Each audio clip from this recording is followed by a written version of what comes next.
State Golf Podcast. I am Sean Melia, your host as always, and today's episode is a July recap of all the golf courses I played this month on my quest. Before we get into all the golf I got to play this month, I was very lucky to play some great spots.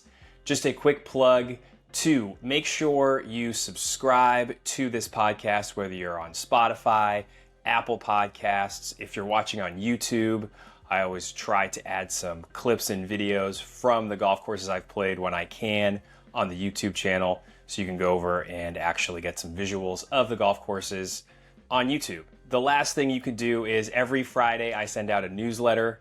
It covers some news and notes just from results around Massachusetts, whether it's Mass Golf stuff, USGA stuff, players playing in different events. I'm just trying to highlight the talent that exists in this state. And also I do a little bit of writing in there, maybe observations from my quest and traveling around the state to play different golf courses, or thoughts about professional golf, Olympic golf, or whatever might be going on in my head as I think about golf from the past week, month, or looking into the future in a way to make something better. So you can get that at baystategolf.beehiiv.com.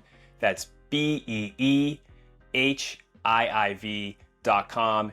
You can get everything that I do from the week is all packaged in that Friday newsletter, along with some of my favorites from the week. If I've had something I like that I made at home, or we went out for dinner somewhere, or if I found a new beer or cocktail that I like, what I'm reading, what I'm listening to, it's all there on a Friday every morning. So you can subscribe and get all of that there and be done. So let's get to the golf courses I played this month, not just in Massachusetts, but also I crossed some borders and played a little golf in Vermont as well, which I'm excited to talk to you. First course on this list, we're just gonna go chronological from the beginning of the month of July. I played Cyprian Keyes in Boylston, Massachusetts.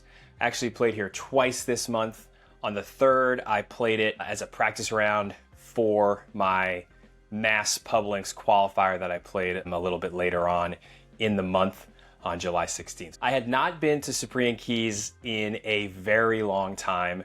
It's a course that as a junior I played in junior events. New England PGA used the course to basically torture juniors. It's a really hard golf course, especially if you're inaccurate off the tee. The course weaves and winds through environmentally protected areas. There's a lot of forced carries, a lot of hard dog legs. The first 4 holes in particular really kind of let you know how your day is going to go. Just very, very tight, trees guarding dog legs. But overall, it costs $39 during the week to walk, which is a really, really good deal. Pretty walkable as a golf course. It has a couple spots where you're walking a little bit from greens to tees because of the land that it's on, and there are some kind of environmentally protected areas.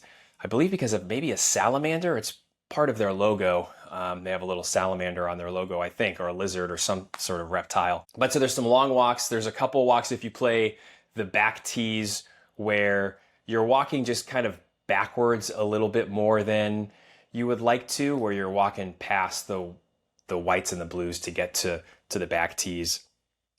Some really, really interesting holes though. You don't find yourself feeling like you're playing the same hole over and over again, which can sometimes be the case when you're playing tight golf courses that have a bunch of different dogleg type holes. You're not going to hit driver a whole lot at Cyprian Keyes.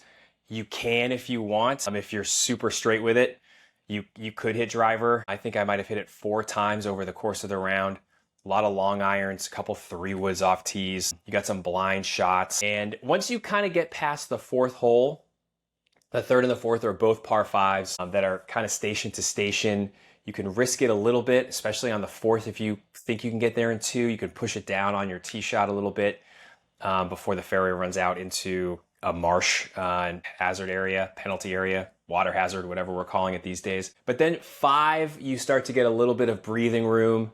You have just a touch more space. There's still some run out areas, and if you're a little bit off right or left, the balls, especially when it's was pretty dry this month, and it's been a pretty dry summer. So you get those crispy areas where the ball can just kind of ricochet off really hard and end up, in the woods in the hazard, and you're dropping and moving on with an extra shot on your card. I particularly liked the 8th hole is a kind of an opportunity to hit driver.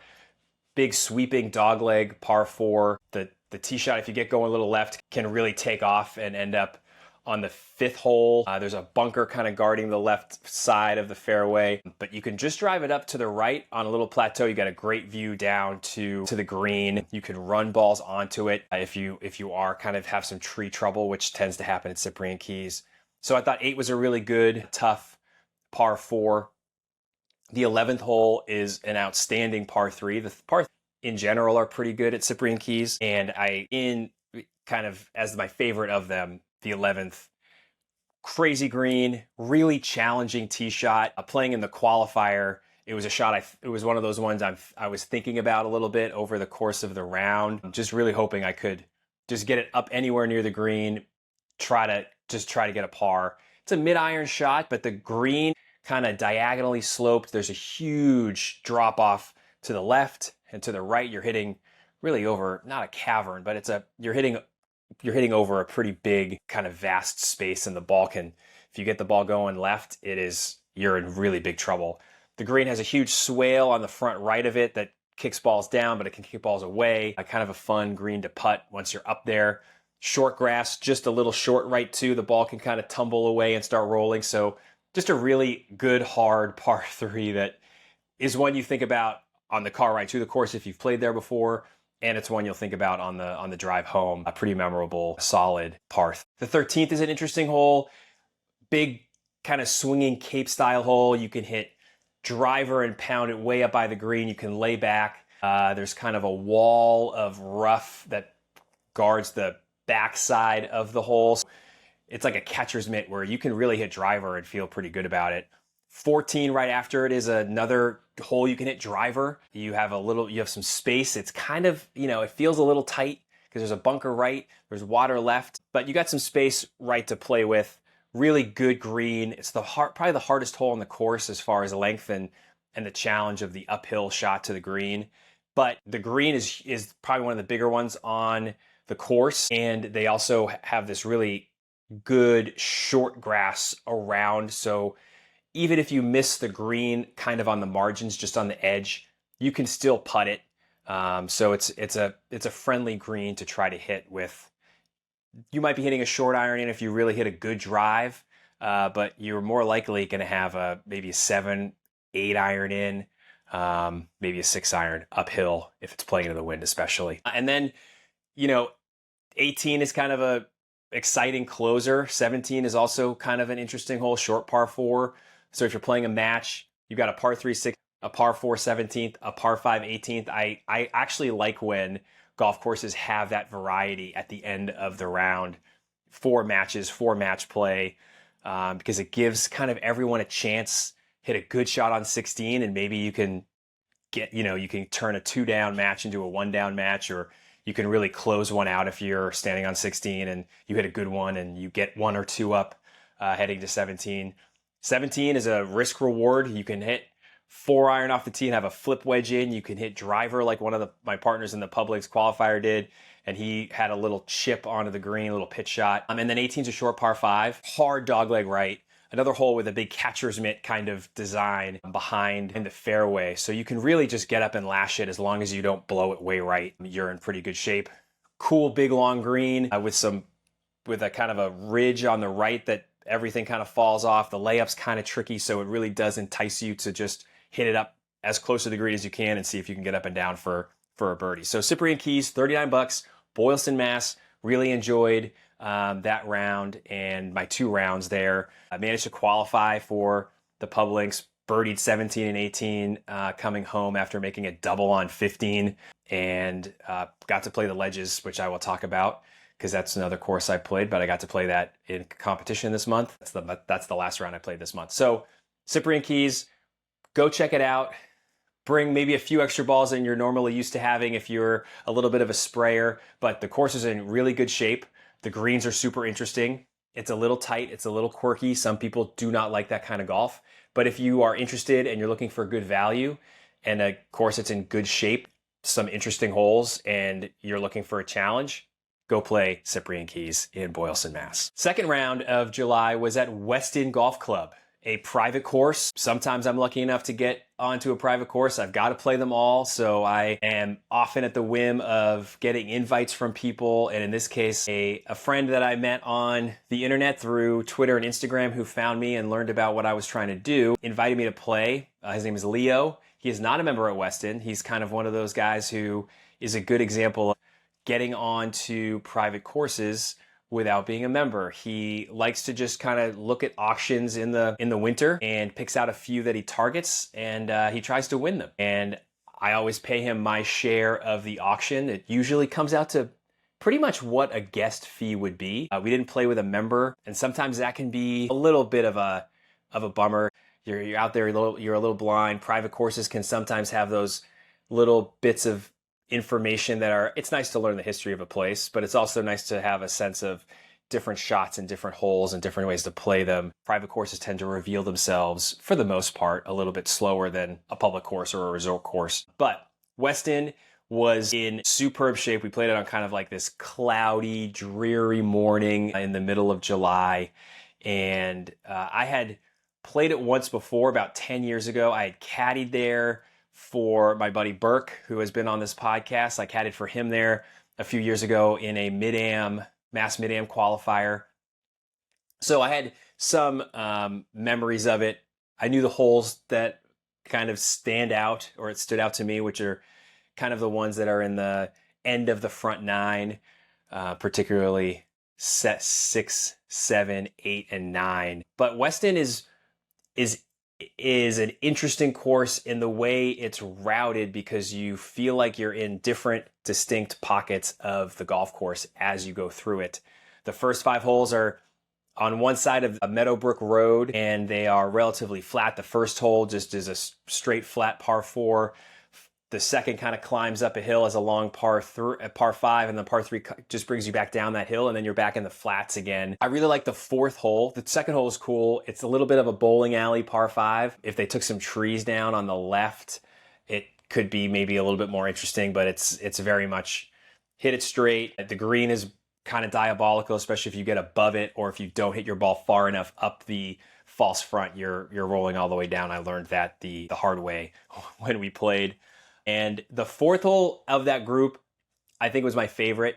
It's a kind of a dog leg left. The bunkering is what I liked about it, especially off the tee. There's a bunker left that looks like it's reachable, and it is most certainly not reachable off the tee. There's a bunker right that feels like it's the bailout line, and you're safe, and you are certainly not safe, and your ball can reach that bunker more easily than the left bunker. So it just visually messes with you. The green is really cool. It's this big kind of scalloped shaped green with a runoff in the back of all short grass too. And just the greens in general were kind of very varied for a Ross course. I think sometimes you play a Ross and you play the first couple holes and you feel like you know what kind of greens you're going to get. Sometimes they're like the Pinehurst, roundish greens, front to back slopes, and you're going to play a lot of those over and over with some variations or maybe some different kind of angles you're playing into, and some of them are going to be shaped a little bit differently. But Weston's were very different. Some of them were round, particularly kind of on the back stretch of the golf course. 2 was like that as well, just a kind of one of those typical Ross perched up greens. But then 4 kind of blew my mind as like, oh, this could look like, you could tell me this isn't a Ross green, and I would absolutely believe you. It just felt very different. And then you get from 5, you go across the road, you play 6, 7, 8, 9. 6 is a kind of a wonky par 5. I hit 4 iron, and reach the green. It's just the tee shot is kind of, and it's just welcoming you into this new section of golf, because this is what this whole stretch of 6 through 9, even like a little bit of 10, which is a par 3, makes you feel like it just feels like all the pressure is building here, and you've got to keep your ball really on a string. 7 is probably their signature hole. So 7 is a blind tee shot. You're hitting your second shot over water to kind of a sliver of a green with a big slope behind it to just kind of give people a place to bail out. Very hard shot. I hit a terrible tee shot. Had to play down and hit it on. 8, it has another really wild, tiny little green, very much Ross. It's perched up. I'd say if I played there as a member, it would drive me nuts because I wouldn't know how to play it. I would probably hit long iron for a long stretch. I get kind of maybe bored with that part of doing it and hitting a wedge on and think like, maybe I'll driver here one day and see what happens there, or 3-wood and push it up by the green and then make a double and realize it's probably just a long iron every time. 9 is another really tight driving hole, and you play to another green that feels a lot like 4. It's just this big ridges, interior slopes. So then you kind of come to 10, 11, 12. 11 and 12 are odd. I believe they were added holes. There's a water feature that runs between the two of them. A little targety, feels a little bit like Florida golf. Reminds me of playing Cohasset. Cohasset has the 7th and 8th holes are just a par 5 and then a par 4 coming back with a marsh running down the middle, and it's kind of tight. Just kind of don't quite fit in with the rest of the course, and that's what 10 and 11 or 11 and 12 felt like. And then you play 13, 14, that delivers you to 15 and 16, which is this last part that wraps around. So Weston overall has really strong par 3s. Loved the par 3s overall. You're hitting different irons into each one. The greens are interesting and they are challenging. And I really like the greens. I liked putting on the greens. Had a lot of long par putts on the greens. Didn't play great out at Weston.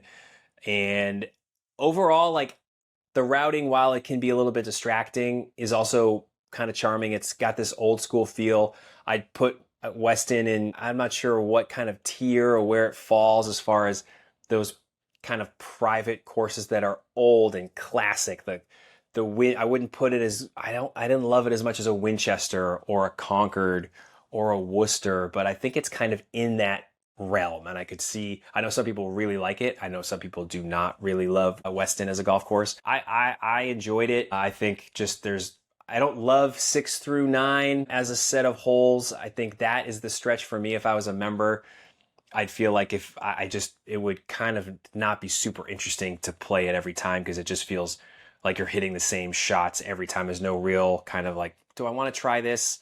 Because it doesn't really work. But overall, thanks to Leo for inviting me. Always just love seeing a new place.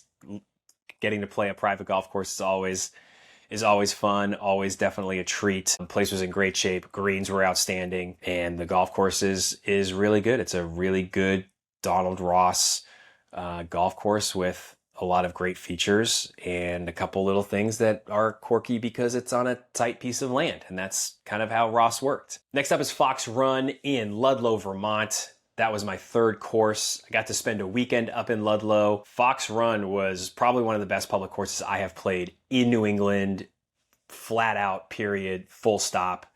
I had no idea what to expect when I was going up there. My wife and I spent the weekend up there. They let us go and kind of play. We played 6 holes on Friday night when we got up there. We had dinner at the club at Calcutta's, and then they just gave us a golf cart, and we were able to go out and play kind of just up until 8 o'clock as the sun was starting to set, and flew my drone, took a bunch of pictures, just saw some of the course. And then Saturday morning I went out and got to play the golf course, and it was just really exceptional. I don't want to belabor and get too long-winded on this podcast. I'm already realizing we're at about the 20-minute mark, and I've talked about 2 courses. But this is just a course you should make time to go play. I was thinking about like public golf courses that I really like in Massachusetts, like Butterbrook or Wachusett or George Wright. I think this is a course in Fox Run that I'd recommend anyone drive 2.5 hours and spend a night in Ludlow to play, or play twice and just kind of make a weekend of it. There were people up there who had played Green Mountain National, were playing Fox Run, and had also played Woodstock. So you can kind of make a trip of it too and not just play Fox Run. There's some other courses in the area. I don't think I would ever tell anybody to drive 2.5 hours and spend a night in Westford or Carlisle to play Butterbrook twice. Like, I love Butterbrook. I think it's very good. But Fox Run is just, it's in the mountains. It had like a little bit of a great horse feel to it because of the fescue and kind of the open land that you get treated to when you are kind of on the first tee and on the patio at Calcutta's and you're watching people come down 18. Those things definitely gave me a little bit of a great horse vibe. Definitely not great horse as far as like the golf course, but just visually. And then you're in the mountains, and I also got some kind of taconic feel just in the mountain golf, but it's not mule mountain golf where you're climbing up and way down and you're feeling like you're being shoved around and fighting the land the whole time. So go visit Ludlow, go play Fox Run. I've got a few things on Instagram that I've posted about. I did my little 90-second reel just describing the course and what I liked about it. I took a bunch of video. So over the course of these next few weeks and even over the winter, I will be kind of dropping a bunch of little Fox Run videos and stuff from my trip there. But it was really good. It's probably awesome in the fall. So if you're watching this in early August when I am actually recording it, go find a time in like mid-September. Look at when peak season is up there as far as leaves. It's probably just gorgeous up there if you get a good weekend. Ludlow, Vermont, Fox Run. It's $116 is the peak price to walk. They have a bunch of different varying prices. They've got like their Monday to Thursday rates. They got their Friday rate. They got their Saturday, Sunday rate. They got their before 1 p.m. rate. They've got all these. But the most expensive golf you will pay to play is $116 to walk on a Saturday morning. If you want to ride on a Saturday morning, it's $150. They make the cart $34, which I thought was pretty interesting. It's not always $34. I think some days it's just a $20 add-on, and on Saturdays they just kind of hike it up. It's walkable. It's a good hard walk, but you can definitely walk it. But Fox Run, $116, $150, really good deal. I think, I know you're paying more than $100, but I'm feeling like that's becoming the norm if you want to play outstanding public golf. And that's what Fox Run is. Great shape, great holes, varied holes. It's hard. You can make it as easy as you want. There's a few tee boxes. Just beautiful place to walk and spend a day. So go play Fox Run in Ludlow, Vermont. Just 3 quick minutes on Crosswinds, because Crosswinds is a place I checked off in 2020. I played 9 holes on the Zaharias course for during the half swing series that Jordan at FN3P and I put on, and the event went great. Met a bunch of great guys. Jordan and I, when the groups all went off, just played 9 holes and then kind of scurried back to the clubhouse, and I went out and took some pictures of the guys playing and some videos. But I hadn't been there since 2020. The last time I was there, I was paying for golf through a window because no one was allowed in the clubhouse, and it was like the pandemic was in full height and golf had just opened in Massachusetts. I think I played in July, maybe late June, and I played all 27 in a day. Another really great value option. Pine Hills is pricey, and I don't know if there's much of a difference between them. Waverly is also pretty pricey. I think I rate Waverly as maybe my favorite of those 4 options between the 2 Pine Hills courses, Crosswinds and Waverly. But I really enjoyed playing Crosswinds. I forgot how good it was. Even driving around the Jones course and watching guys play, just really good. It's in great shape right now. I think like a lot of good golf is. It feels redundant saying it because I feel like the weather has been prime for making golf courses like firm. The greens were hard. Like they had that thump sound to them when guys were hitting chip shots even onto the greens. So Crosswinds in Plymouth, just a quick shout out. I'd played it already, but I was pleased to get back and play it again and see it. Okay, we got 2 left before we get out of here. The first was see a Sconset, or as it's known to people on Nantucket, Sconset or Skinner's. Old Sconset is on the sign as you walk up to this old, cool, original, simple clubhouse with a patio looking down on the 6th green. And I heard some guys kind of heckling some of their buddies down on that green as I was on the first hole and kind of hanging out waiting my turn to go out and play. Sconset is 9 holes. It is a public golf course on Nantucket. It costs $55 to play when I played on a Friday. So $55 for 9 holes feels a little bit steep, but you're on Nantucket. Everything is steep on Nantucket. If you want to drive 20 minutes down the road and play Maya Comet, it's $275, just to put things into context here. Maya Comet is $100 if you want to play Twilight after 5. Sconset was a fun little golf course. Old school, old style, really simple. A bunch of par 3s. It's a par 33. They've got 1 par 5, 4 par 3s, and 4 par 4s, if I do my math correctly and just think about it as I'm sitting here chatting. And it just, you know, you could go out with a half set. You could go out and play with 2 clubs. You could go out and play with a full set and rip driver a couple times and reach a couple greens. Par is kind of irrelevant. I wrote this in my Instagram little review. There's a 220-yard par 3 and there's a 240-yard par 4. Like, you just got to get the ball in the hole, pick a club, and go do it. There's some blind shots. The second hole brings you and you get like a little peek at Nantucket Golf Club over the hill. Mass Golf did a really great 125th anniversary piece about the golf course. I would recommend reading, just kind of a deep dive into the history of the land and the ownership and some of the owner exchanges over the years and Nantucket Golf Club's kind of involvement with that land and them taking up some of the land. So it's definitely seen a bunch of changes. I think the 6th hole and the 9th hole, I was told, which run along the road, are newer holes. But the place just feels old. It feels like you could go out with hickories and have a grand old time. The one piece for me that felt like a little distracting was the fescue is super long. It's high, and it makes it so it's kind of hard if you wanted to bring a true beginner out and not let them get super frustrated for either hitting it a little bit right or left, or even just being short and not being able to carry some spots. But at the same time, I do understand needing some sort of texture to the golf course to give people a line to hit, because you could kind of get pretty lost if it was all short. But at the same time, it was pretty penal. And the 2 guys I played with who were locals even kind of were like, it would be great if this was just a little less penal, a little less demanding, and be easier to find balls and get them out and back into play. But super fun. I really enjoyed it. It was an easy walk.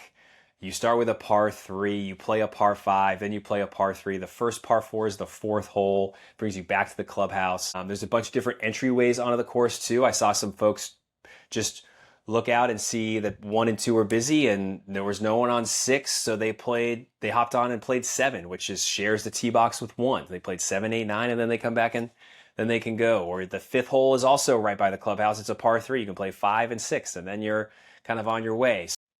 Just kind of one of those really charming places. Adirondack chairs behind the 9th green. People just kind of milling about, hanging out. I showed up as a single. I had a 4:10 tee time. I got there at 3:30. I paid, and the lady had, there was a 2 on the tee, and she just was like, why don't you just hop out with them? So just super simple, low-key place. I would never tell you to hop on a ferry and go play Sconset. But if you are already on the island, you're vacationing, and you'd love like a 90-minute walk to play some golf, and you want to just get out of the house or get some exercise, or you just got the itch to play golf and it's a lot of money and there's only 2 options unless you know someone who's a member at Sankaty or at Nantucket Golf Club, it's a good spot. And that's why I played it. I played it just to get out and play 9 holes. I had a tournament the next week, so I was just trying to maybe stay sharp and hit some full shots instead of just going and hitting balls at the range or chipping and putting at Maya Comet, which they are willing to let you do, which is also kind of nice. Maya Comet, just like most public golf courses, they have a little chipping area, a really good putting green. You can just go and kind of practice, and no one's going to ask you when your tee time is and why you're there, just practicing. So that's my kind of Nantucket spiel. I'm looking forward at some point in this quest to seeing the 2 private places, but I have checked off the 2 public courses on Nantucket. I have not seen anything on the Vineyard yet. Looking forward to getting over there at some point, maybe in this fall or maybe the spring, get some shoulder season golf and find a few deals. And then lastly, going from Nantucket all the way out to Western Mass, to South Hadley, to the Ledges, a wonderful public golf course out in South Hadley. Had the privilege of playing in the Mass Pub Links, qualified at Cyprian Keyes in the middle of the month, and then played like I had never ever seen a golf course before on Tuesday, July 30th. It's a 2-day event, but you have to earn your way into the second day, and I most definitely did not earn my way. I shot an 87, worst round of the year. Got some demons going in my head. Hopefully I can exercise them pretty quickly so I can enjoy my August and September and October playing fall golf and late summer golf. But the golf course, I started, I got there, I played Tuesday morning, kind of another day like Weston, dreary, a little rainy, a little drizzly. Mass Golf was kind enough to get me and my 2 playing partners hitting our opening tee shots, which was kind of a thrill. They posted it on Instagram, and that's another thing you can find in my newsletter. One of those, I just kind of pull things from the internet that I find. They're usually not things about me, but in this case, this one was. And I thought the golf course was really good. There were a couple holes that I wish I could have seen more clearly. It was kind of foggy, but man, 10, 11, 12, 13 is a bear of a start to a golf course. 12 is a mean par 3 with it's long, it's protected by woods on both sides and kind of wrapped around it. You feel like you're kind of in this little separate section of the course, which happens a bunch at the ledges. Mean bunker right in the front center of the green. So if you are short and in the short middle, you are in a tough bunker. 13 is a really good dogleg par 4, framed nicely by some bunkers. You're kind of coming back out into the open. You can see a bunch of the course and some of the holes in the clubhouse once you kind of get back out to 13. Then there's a couple pockets. 15 and 16 are back-to-back drivable par 4s, but they are 15 is on an island all its own, right by the road. And there's those little things that can be a bit distracting. You're walking a long way between the 13th green and the 14th green and the 17th tee box. So 15 and 16, there's just, for 2 short par 4s, you're doing a lot of walking, and you could be doing a lot of waiting as well, as guys are waiting to hit balls onto the green, as they're both pretty short. So that's a little bit distracting, just as far as waiting and playing in some funky different spots. But I really thought it was good, and I try my best to separate how I played with how I feel about a golf course, and shooting what I shot and kind of struggling. I got to see a lot of the golf course. I'd say the second and the fourth holes, if I was going to pull out 2 that are just not good, those would be the 2. 2's a long, narrow par 4 with trouble left, trouble right, land kind of all slopes downward towards some woods and towards some penalty area. Then 3's an awesome little par 3, 95 yards, super simple, good little green, little bunker. I like that hole a lot. And then 4 is similar to if you've played Butternut, and the 8th hole at Butternut, which is just this kind of funny hole where you can go right for the green if you want, but you're carrying water all the way, or you can play out to the right to a sliver of fairway that's super uncomfortable to try to hit. The 4th at ledges has a little bit more room to play, if you go long. There's a bunker that catches shots. One of the guys in my group hit a 270-yard 3-iron, a college kid. He was a very good player. Hit it in the bunker, played up, hit a 10-footer for birdie and made it. But the 4th was just not, for me, it's it was not a good hole. It was kind of one of those typical, you're going to get a couple bad holes at a public course no matter how good the public course is. And 2, and especially 4 for me, felt like that. But the course was in outstanding shape, has some really great views. You get up to the 18th and you can see the mountains. You are out there in the Berkshires. Just a really, really good set of greens. I enjoyed the shots when I did have a look at greens that I got to hit into them. Very scoreable. I did not prove that, but Joey Linane shot 64-67 to win. I think he made 1 bogey the entire week, the entire 2 rounds. He won by 11 shots. If I lived out in the Western Mass, South Hadley area, it's a course I would make part of my regular rotation. I think I could kind of figure out how to play 2 and 4. I'd appreciate the challenge that they provide. And early in the round, right, you can kind of just get your way through those holes before getting to the rest of the golf course. And it was in very good shape. It's interesting. There are a couple kind of cool little dogleg holes. You got to keep your ball straight. It did feel some spots like Cyprian Keyes. You had a couple tight dog legs where you've got the 6th hole, you've got to hit it far enough to beat a big tree guarding the dog leg, but not too far that you're kind of on another hole or in a bunker, or it could just kind of in general trouble. So there's a few of those holes. Not too many of them. You're hitting downhill to some spots, you're hitting uphill to some spots. So there's a nice variation, some good par 5s, some tight holes. So you got to keep your ball on a string, but that's kind of what gave me some of the Cyprian Keyes. You're just kind of weaving through some trees, through some environmentally protected areas out there as well. Walking through on bridges through some heavily wooded areas to get to a tee box. But the price is incredible when you're looking for good value golf. I'm sure Western Mass people are screaming from the mountaintops that Western Mass golf is great and it's affordable. That's kind of the gist that I'm getting from the places I've played and I've seen and the places I'm looking forward to seeing as well. But the Ledges costs on a weekend, if you are a non-resident, the most you are going to pay for golf if you'd like to walk is $48. That is the most you will pay. So if you're a resident, it gets a little bit cheaper. And then as the day kind of wears on, it also gets a little cheaper. So non-resident is $48 to walk on the weekends. If you want a card, it's $28 extra. I mean, that's really good. And it's totally worth that price. It's more than worth that price. It's an outstanding value for what the Ledges is. It's an hour and 40-minute drive for me, so it's not something I would put on my everyday list. Taconic isn't even on that everyday list, I've not been there this summer. I most likely will not be there this summer, and I'll have to wait until next year to go play that again so I can maybe play some other places out in Western Mass. But the Ledges, go check it out. It's probably worth one fun day trip, or if you can find another course out that way. Unfortunately, I got in my car at 3 o'clock, 3:30 after my round and after kind of eating and licking my wounds. And the only thing I wanted to do was play more golf. And I called around to 4 or 5 places in the area. I called Westover. I called Veterans, which is still, it was a little bit of a drive. That was my last one. I called Chicopee. And there was a 9-hole course that's escaping me right now that I also checked online. They all had leagues. They were all filled up for the afternoon. So I wanted to play another place out there because you could definitely, I left at 6:30 in the morning. I had a 9:30 tee time.